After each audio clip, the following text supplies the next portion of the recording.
I am the co-founder of SecTor, but I've really left the IT industry and security industry, and these days doing automotive things.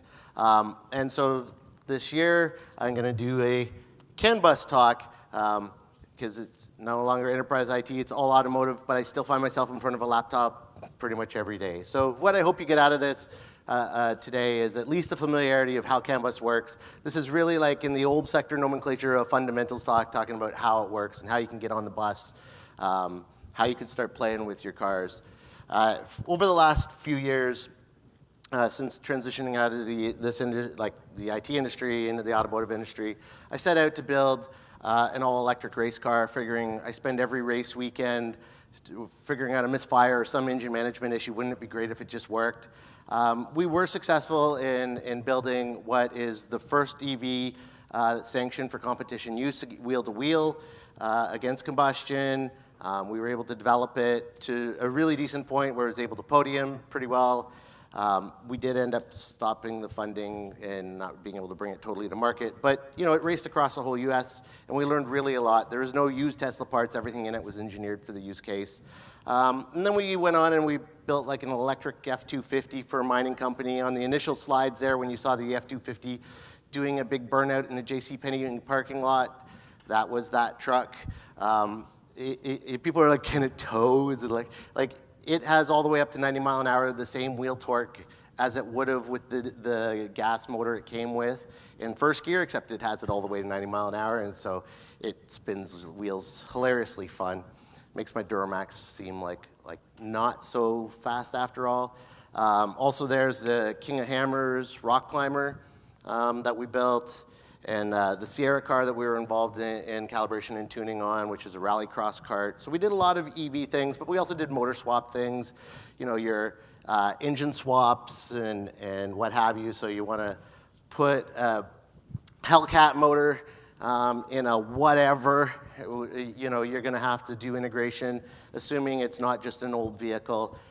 You're going to need to do integration with body control and chassis control and climate control and all these things. And it turns out that, you know, that most of the stuff's undocumented, and you need to do lots of reversing work. You know, these are the challenges that I was facing, these sample challenges. And so I kind of want to warn you right now as a disclaimer, if you came for a security talk, this isn't it. I did none of this research for the purpose of security. I did it all for these reasons. I wanted to stuff a motor or powertrain in a vehicle that it didn't belong in, and I needed to reverse CAN bus for that. I wanted to replace a dash and get lots more data on it. I wanted to live stream telemetry out of the vehicles. Those kind of problems were the problems I was looking at. So again, I told you I left the security industry. This is not a security talk. This is what this came to. But if you need help relating this to security, everything that I was doing for those powertrain swaps, you could apply in these ways if you really need some help making that jump to how it applies to security. So certainly, when you hear like you know, vehicles being stolen by popping a headlight, it's because all headlights are controlled by CAN bus, by the light control module, and so that happens to be on the high-speed bus, and you can jump on that, and you're on the same bus as the ECM. You know, some other vehicles, you just peeling back the wheel liner to get on the bus because there's a connector right there. So, you know, if you want to apply this to security, you can fairly easily figure out and use the techniques I'm going to show you to look for that key present and valid, please start, or just skip all that and please start, depending on the vehicle and whether it's important. Some vehicles are doing like lane follow allows steer, all by CAN bus. You know, collision avoidance is all braking via CAN bus, etc. So if you need help thinking about this in a security context, there's the way you're going to think about it, and that's really the end of the security portion of this. We're going to get into how CAN bus works and how you can start playing with this stuff. Now, I will say, mostly I give this talk, and it's like a 2-hour talk, not a 45-minute talk, and I'm talking to car people. I feel like I can skip a whole lot of stuff with you guys, because if you're here in this room, you're working in IT, you should at least know what binary is, and I don't have to explain that. You're probably already a nerd, so if you're like me, you identify that way, and it's fine. But it certainly definitely helps. For most of you, what you're going to see looks a lot like Wireshark and the things that you will be familiar with. And so this is going to be comfortable. But I will say, if you don't spend all day reversing, this is still actually pretty easy to do. I will tell you, just because you're IT people and not necessarily car nerds, that all those letters on the top line basically mean the same thing. That's why I've said AKA, AKA, AKA. And like all these letters might mean different things to not car people. But really in your vehicle, you've got a lot of ECUs. You've heard that. The ECU, usually when you're talking to a car person, just means the ECM, PCM, i.e. the thing running the engine. They don't mean all the other ECUs that are doing your tire pressure or your like seat belts. That's what most car people will mean. And the kind of main things that you need to worry about would be like transmission control modules or transfer case control modules, those things. This talk is focused on CAN. You will hear things like K-line or LIN or other older protocols. But really, without going through the whole history, in the interest of time, if you have anything that's like 2000 and newer, you're probably, most of the modules on that vehicle are running CAN bus. Certainly by the mid-2000s, everything would be that way. And then you walk forward to today, like, my 350Z race car has a single CAN bus in it, at least factory would have. Because it's an 03 to 07, they would have had a single. And then you roll through to the 2023 GR86, that we'll use an example later. It's got 9 CAN buses in it, right? So certainly the number of buses increases. The manufacturers are doing certain interesting security things slowly. But for the most part, even up to your modern vehicles that you would buy off the lot today, there's a lot less than you might think. So, everything's on it. How does that break down? Well, that F250 that we converted, this is the networks in that. So we converted to 2019 F250. We kept everything in it to be a factory user experience. So when you jump in the truck, everything just works the way you expect it to, and except for the sounds, you're unaware that it's electric. So what does that mean? It actually means a lot more CAN bus integration things than you might think, because like, how do you do AC? You don't have a spinning engine running a compressor with the clutch cycles on and off. Like there's a ton of stuff that you need to integrate on the CAN bus just to get heat and cool, never mind like shift to 4-wheel drive, because we kept the factory like drivetrain, those kind of things. So this was a perfect example of having to reverse a lot of things. That vehicle, out of the box, 5 networks. I listed out all the various modules that talk on the bus. So if you see X number of ECUs, generally, here's a whole bunch of acronyms for what those ECUs make up and what they do. You can read, or you can download this off the Black Hat site when we get there. But I wanted to kind of show you what's on there. Now, some of you in the audience have gray hair, so I'm going to make CAN bus super easy for you. The rest, you just have to listen. If you were around in the 90s, the state-of-the-art was 10 base 2 networks. So you had a piece of coax, you ran down the office, and you put a 50-ohm terminator at each end, and each computer connected on a T connector. Half of you are laughing, so you remember this. You might have lived it in. So we have now described the physical aspects of a CAN bus network. It runs device to device. They tee in, they splice in to CAN high, CAN low, 10 base 2. And instead of 50-ohm terminators, we use 120-ohm terminators, but otherwise same. So now you understand the physical aspects of CAN bus. And again, you'll remember on those networks, we ran a wonderful protocol called NetBUI. Let's see how many nod there. Yeah, okay. Enough.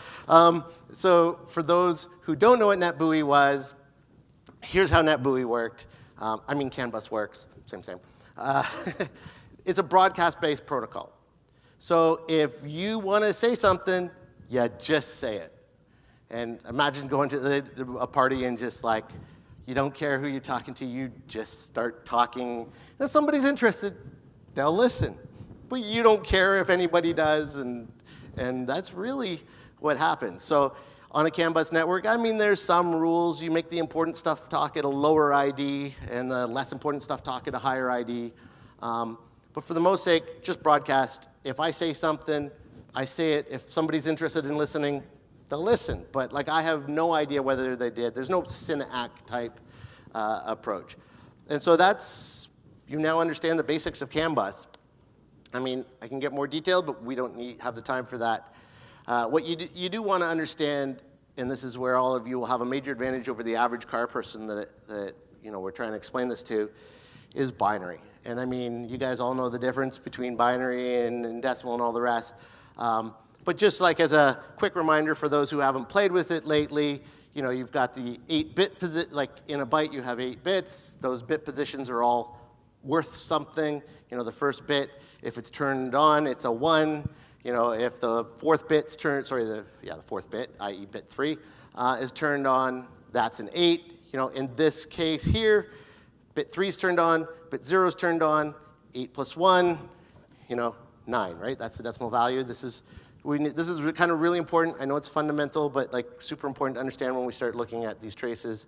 And because my brain has actually gotten reasonably good at doing this in my head, but like I actually usually just use Windows Calculator in programmer mode, and it's super easy. What's that? Yeah. So, if we had more time, I'd make you guys actually tell me what these numbers are, but you get the idea. Windows Calculator is great. You switch it to programmer mode. You can type in the hex value. If your trace tool is showing you hex values, you could type in a decimal value and get, it's really handy. And why you really want to think about this and visualize this as bits with a 0 or 1, like don't just go, yeah, I know binary is a thing, and it's a decimal 9. A decimal 9 in this, if you can visualize it this way in your own head, those might be 8 bits, meaning 1 byte and 1 message, up to 255, obviously. Or that might be 2 different signals. That first bit might be whether the brake switch is on, and that third bit might be whether the reverse light is on, right? And so the 0s and 1s are sometimes used as 0s and 1s as a signal, or sometimes a signal is 2 bits, sometimes a signal is 4 bits. It could be the whole byte, it could be across bytes. So it actually really helps to visualize when you're looking at a sniffer something jumping in value. If it's jumping always between 1 and 9, then you know that that's probably not something that's jumping between a value of 1 and 9. There's a signal that's going between 0 and 1 within that byte. So it really helps to kind of stick that in your head. This, we're not going to spend a lot of time on the wire frame. What I wanted to get to is the actual data payload. And so a data payload in a CAN bus message is 8 bytes for the most part. Let's keep things to the basics of how it mostly works. And so remember I was saying a signal could be a single bit, or a signal could span multiple bytes. And that's also, you guys will just get this intuitively. If I need 16-bit number, then I need 2 bytes. It's not rocket science for this group.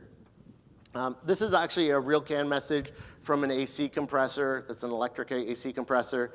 And it's actually great because in this one CAN message, we have an AC compressor speed signal, and that's going to be a number from 0 to 6,000 is what that compressor supports.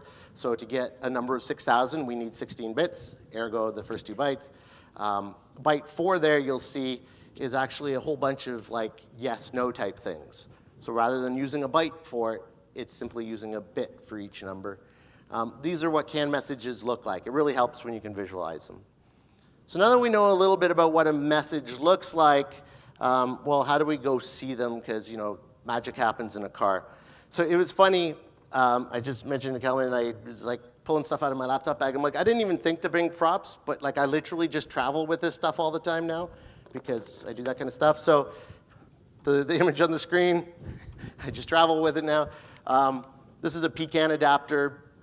It'll go USB on my laptop, basically an FTTI serial adapter, to a DB9. The DB9, it just needs the 2 pins, actually, for CAN high and CAN low. I like these guys. They're super robust, reliable. They get tossed around toolboxes and shops really nicely. They're about $200. You can buy them multi-port so that you can get on 4 CAN buses at the same time, that kind of thing. But I put together a nice little chart here of a variety of tools that you can use that are all well supported by the free tools out there. Now, when I'm building race cars or doing like reversing on a car, you know, I mentioned the GR86 has like 9 buses. So a little hard to see in this image. I try to circle it, but you know, we kind of look at the wiring diagrams. We realize they all go by the A pillar on the passenger footwell. So we splice into all 9 CAN buses there. We basically do this in every car we build.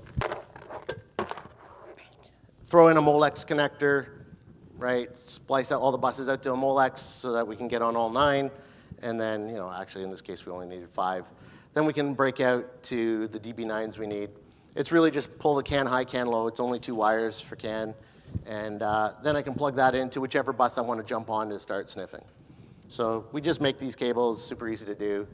So that's what we're doing when we're like jumping onto the bus in a kind of raw splice wires way.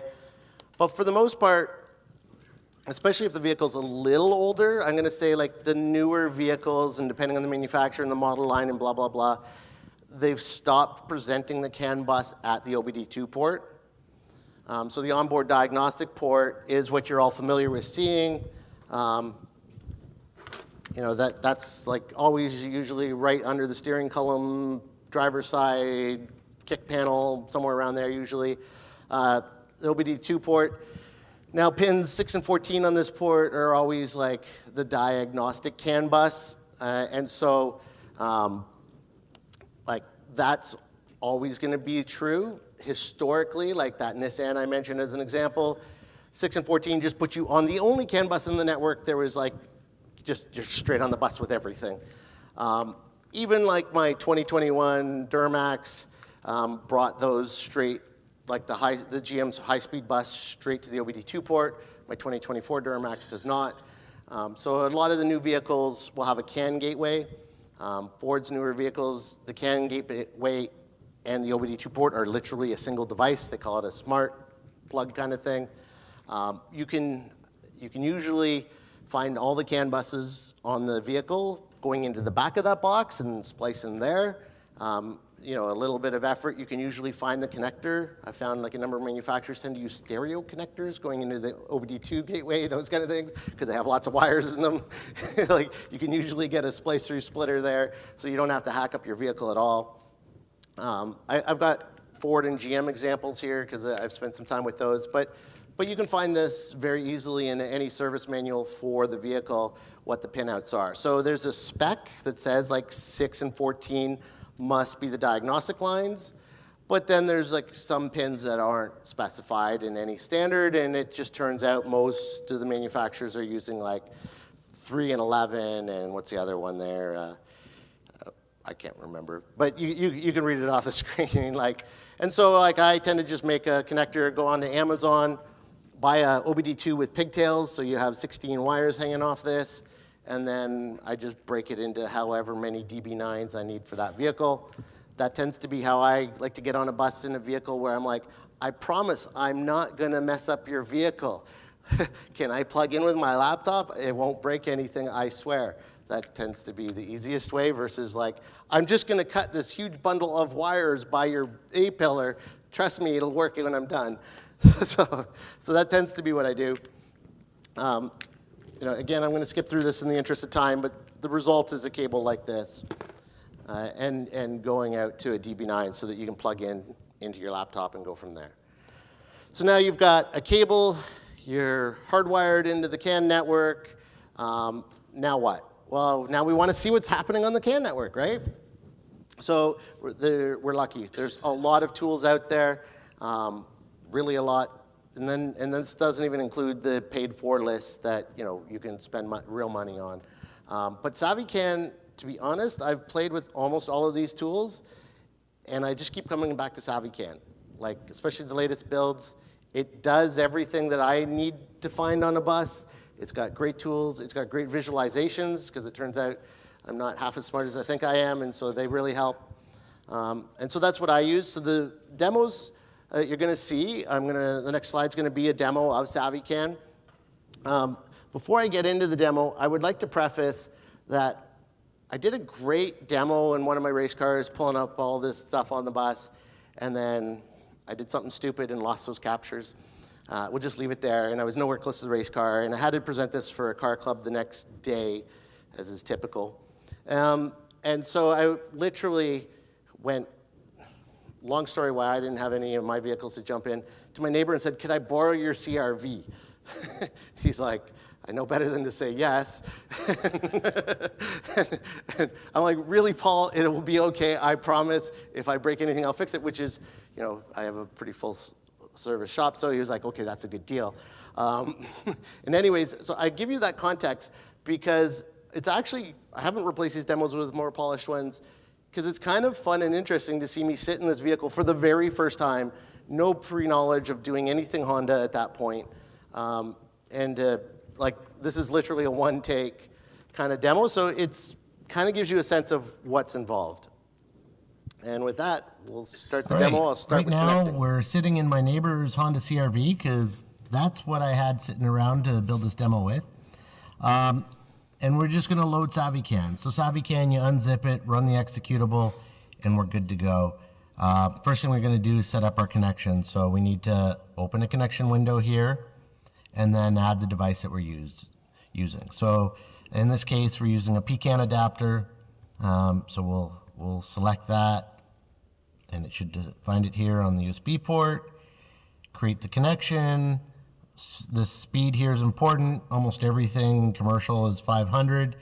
Some standalone ECUs and such are 1 megabit, but 500 kilobit is what most things are. Some older vehicles are 250 kilobit, but that's most of what you're going to see out there. And that's it. So now that we're connected, we're plugged in. As soon as we turn this key, we should start to see frames being captured. And we do, so we know this is working properly. Really, if these frames, the frame count's not increasing, we know we haven't done something right, either in our cabling or selecting our adapter.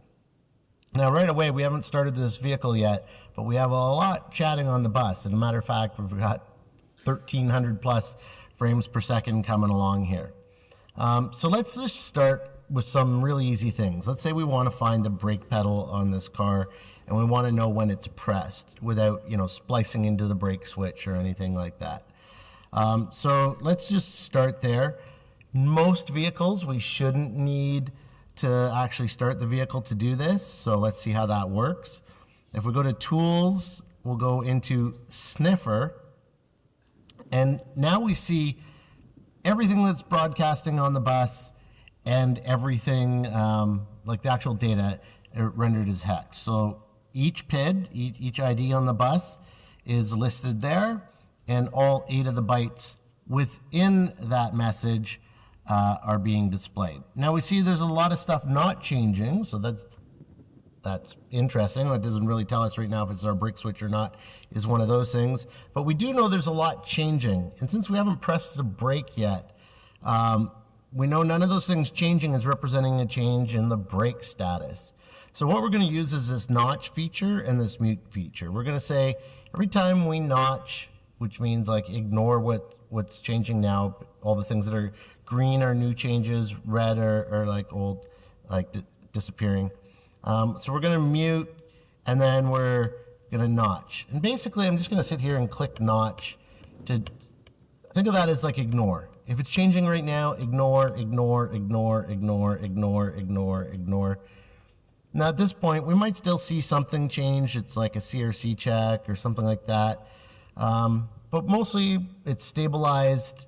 Now we're going to do the thing that we want to do. If we're going to press a button, we're going to press the button. If we're looking for a brake switch, we're going to press the brake switch. So right now, I'm going to press notch a couple more times for the things that just changed. Those could have been this clock, who knows. But let's press the brake switch. So as soon as we press the brake, we saw a bunch of things change. Release the brake, things change. Press the brake, things change. I see 17C looks to have 2 bytes related to me pressing the brake pedal. And then 1A4 has byte 1 also change.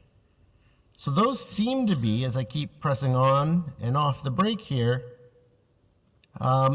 what's changing. It also looks like on 17C byte 7 is sometimes changing too. But not consistently, or at least not till I press it more. So we'll try to figure out what that might be. But certainly, the thing that looks most obvious here is 17C byte 4. That goes from 0 to 1 when I press it. So that's, and I'm pressing very lightly, and I see that was 0 to 1. And as I press a little heavier, I see byte 6 there go to 20. So because it's going 20 to 0, I'm willing to bet that's just one of the bytes, one of the bits changing.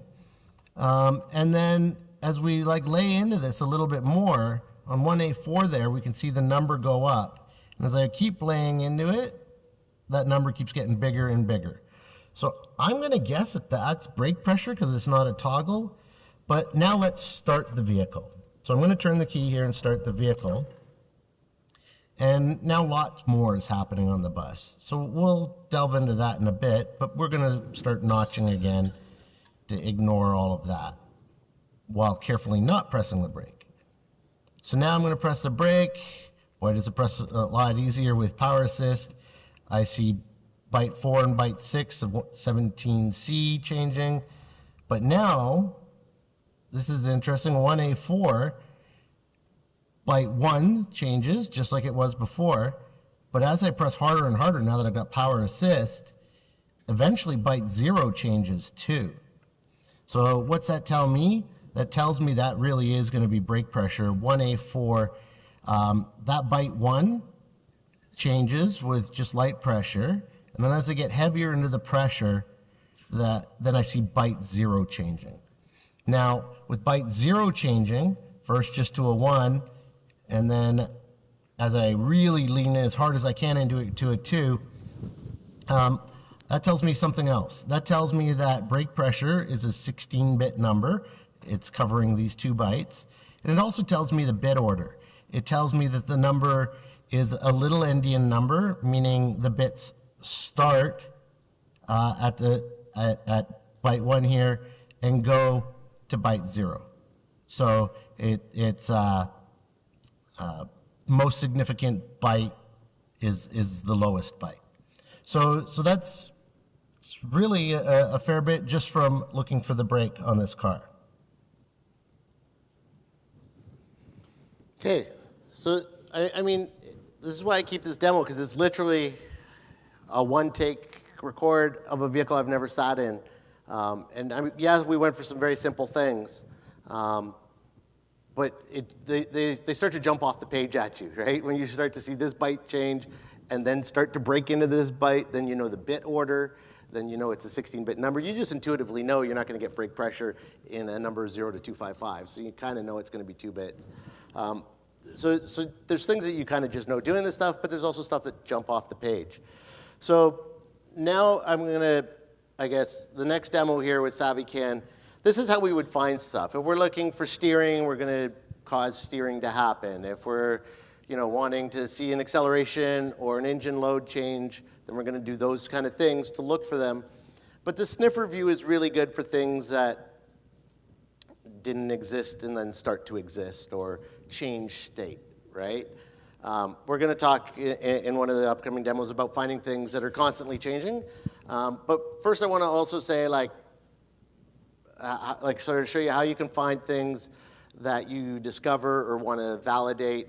Now, it turns out that after I recorded this, I started to search the internet, and I found what's called a DBC file, basically a canvas definition file, which we're going to cover in an upcoming slide. But let's just say I found some definitions that somebody else had already reversed. And so, that made configuring some things easier. So that's sort of the preamble to the next slide here.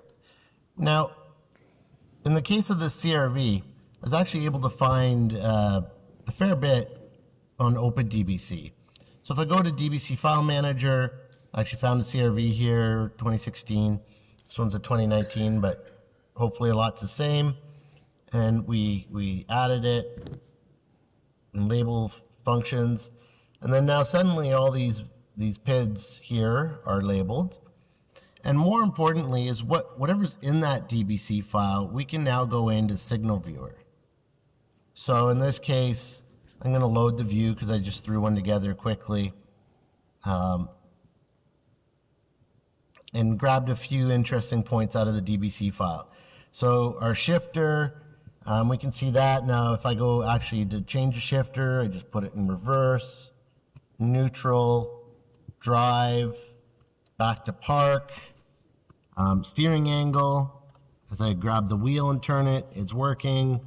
If I press the gas pedal, it shows me how the gas pedal position and whether it's pressed. You can see the engine RPM jump with it.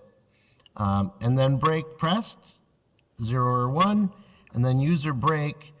I'm going to bet that this number's in bar, so we'll need to kind of look at what that range is.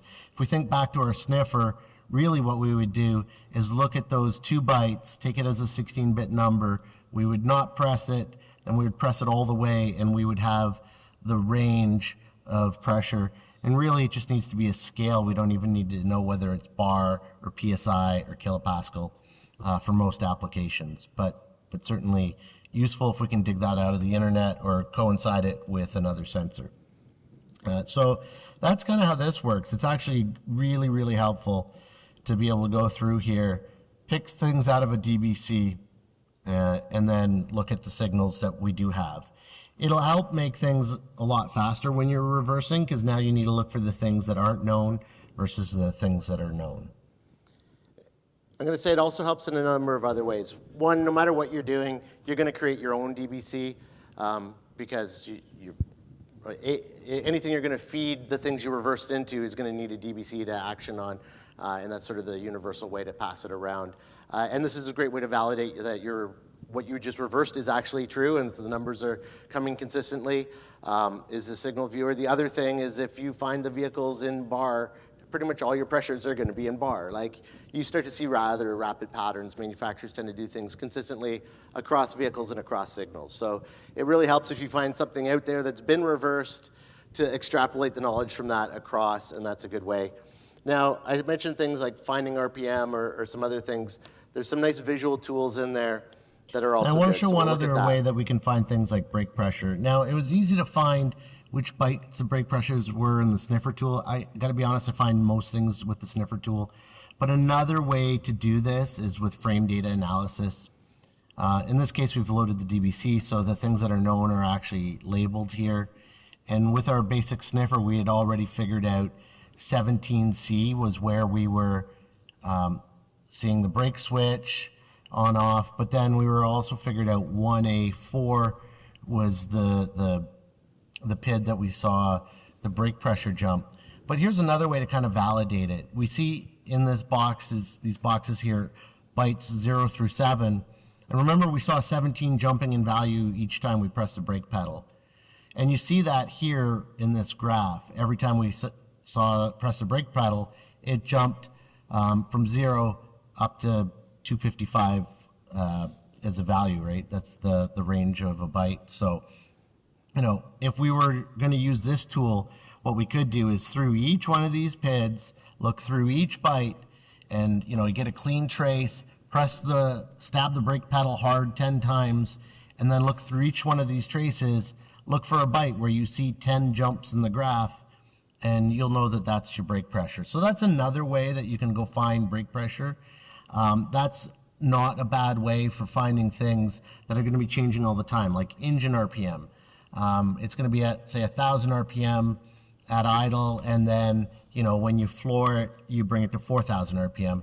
So now we could go looking for what's the RPM byte by looking for that graph changing. So while I can find a lot of things with sniffer, things like RPM would be a perfect example of where you'd want to use that tool.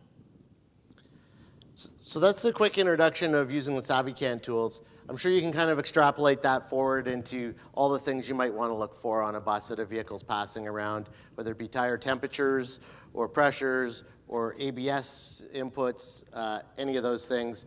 I mean, we've used this stuff like we pull power steering assist out of one vehicle and use it in another. You use these kind of things to find what's the power steering need to see to actually do the power steering assist, and what if we want it to assist at different rates than it's normally programmed to do? Well, then you can start lying about the things that it's expecting to see so that you get different behaviors to it. I mean, again, I said we're not doing security things, we're doing that for race car feel things. you could do it for security things. So the DBC files, I alluded to it there. I want to just kind of quickly tell you what those are. So it's a standard format for defining CAN bus messaging. And so when you buy a new product, if you're building a custom car, that's great because you're going to buy the AC compressor and it's going to provide a DBC file with their AC compressor. If you want to talk to our AC compressor, well, here's like the things that you would send to command it, and here's the things that will return for health state, etc. That's great. You just grab those DBCs. If it's something you're building yourself or reversing, you're going to want to build your own. So, there's a handful of editors here that you could use for free. I've listed those, and these are for creating your own. If you're just grabbing stuff off the internet to look at, these are the tools that I would recommend. SecTor DBC Plus, I've got a copy of that I'll show you right now, because that's what I tend to use the most. It's got some really nice visualization tools and quick navigation tools. But it seems to be very fussy about the format of a DBC file, and I said it was standard, but like you guys all know, standards are not actually standards because nobody actually standardly follows them. So a DBC file is just a JSON that the syntax of various folks tends to vary.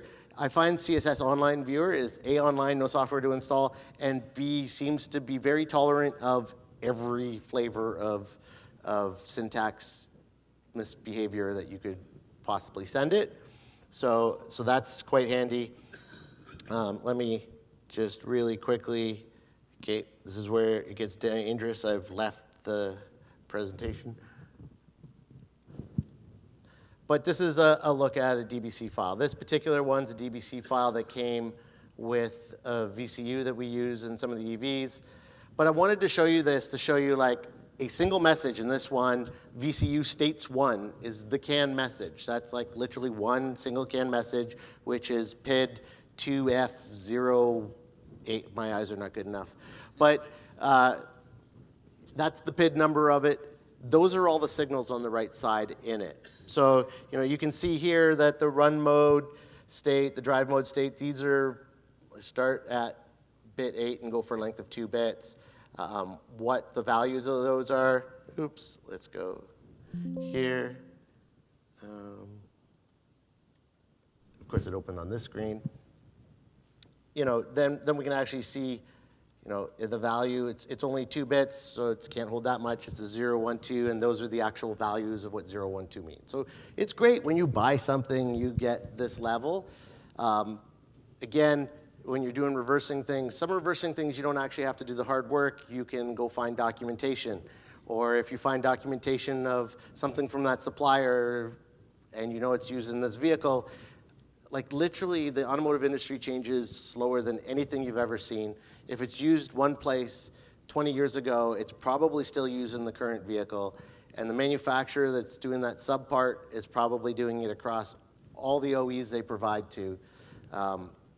A lot of quote reversing is just sort of making assumptions and then going to validate them in SavvyCAN.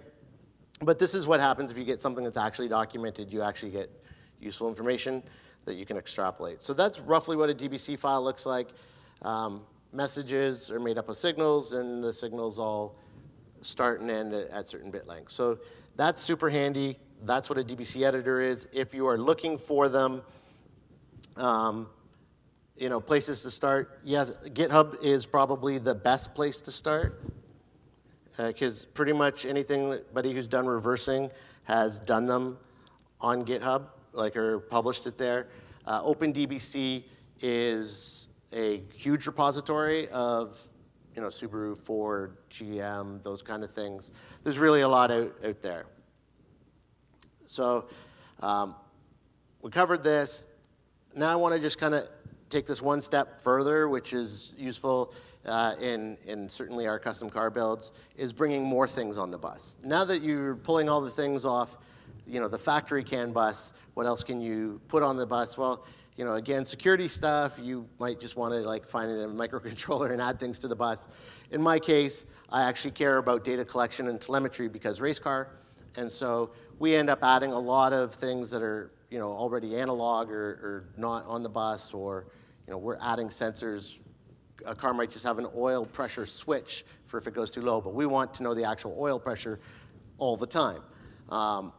Very good example. So we'll add those sensors, and then we'll add one of these little toys to throw it onto the CAN bus. So there's a number of products on the market where you could add the analog stuff into a device that'll throw it on the bus, and then once it's on the bus, the world's your oyster. Snag it with whatever devices you're adding. And once you've got all this stuff and you've got the understanding, well, again, because race car, I care about telemetry, so we stream to the cloud. It's great. The car is well out of view, but I can see everything that's happening real time on my phone, sitting in the hot pit, which, especially at amateur levels of racing, mostly the driver's just focusing on not dying, and their ability to watch the vitals of the car is like 0. And so it's really handy because I could sit there in the hot pit and watch all the vitals of the car real time so that the driver can just, do that not dying thing. And considering it's often my son, I actually care. So, it matters. But you can also pull this into dashes, loggers, etc. Race capture is just a tool that we use. It's kind of fun. We can do Android-based dashes in the car, stream them out of the car, overlay onto video. We do all those kind of things. So that's that. The other thing that you kind of might want to do with some of this information is bring it into custom dashes. Again, maybe not the same for a security audience, but we like doing that, very fancy dashes in cars. And this is an example of like a custom dash we would build. So showing the status of the high beam lights or low beam lights is something that actually matters, right? And we also do fancy dashes where we can see every power output in the car and whether the fan is on or not on, the radio's powered or not powered, how much amperage it's drawing. We do those kind of things. Again, stream it all, data log it, stream it, whatever you want to do. So it's really easy with a glance. You can see which circuits are turned on in the car, which items are powered, how much amperage you're drawing. It's a good way to see when fuel pumps are about to fail, particularly in race cars. Again, those kind of things. Quick note about factory instrumentation. When you're doing any of this CAN bus reversing to replace factory instrumentation, keep a sharp eye for what's not display-based in that factory instrumentation. We find a lot of even brand new cars, like the signals, the relay for the signal feeds the dash, and the dash is actually what puts it out on the CAN bus. Because you're like, oh, it'll be easy. I'll grab the left and right signal off the CAN bus and just put it up on my dash. And then you pull out the factory dash and you're like, there's no left and right signal. And that fuel levels, all that rest, were coming from those old factory dashes. I swear it's still based out of the way they built dashes in the 60s. It's kind of how they still do it. So, and then the other thing you do with this is my primary use case is translation. Read in like signals that are whatever factory vehicle that is, and then send them out for Haltech's a standalone ECU manufacturer for doing standalone ECU controls when you're building crazy motors and those kind of things. So pretty easy. You could do that with any kind of microcontroller. You guys are all smart. You could do it with an Arduino. You could do it with a Pi. You could do it with something more automotive grade. Read in, send out. So I guess the key thing here is don't be scared. You can build yourself off Amazon one of these cables for, I think with the 2 DB9s and the OBD2 pigtail, I think I got $25 invested here. The most expensive thing being the PCAN adapter, which is closer to $200. And then you can start poking around networks. And I focus mostly on finding things and being able to do telemetry and logging, but once you can do those things, certainly you can inject on the bus. And again, because there's no senders, there's no receivers, just everybody yells whatever they want to yell, and if you and somebody else yell the same thing, whoever's yelling the loudest wins. You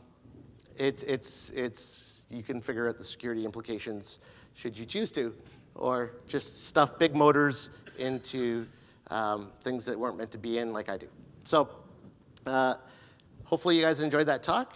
I think I landed right with 14 seconds left, so I'll be around outside after if you want to ask questions.